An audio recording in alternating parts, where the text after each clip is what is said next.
On my back to learning CapCut in here, day 129. Let me show the voice character option. When you've got an audio clip, just switch from basic to voice changer, then to voice character. You play the original first. This is an example to show the voice character option inbuilt in CapCut. It changes your original voice to a certain character. So this is simply my voice, and you can now scroll through this list of characters. Be careful with the ones that have this diamond icon. It's a pro feature then.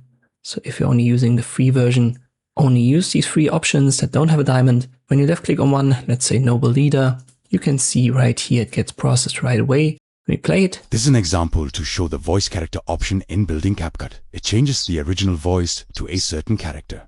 It certainly also takes your voice into consideration, but you've just heard it. It fundamentally changes it also. When you found something that you like, click on this little star icon to make it a favorite, and then you can find it easier in the future.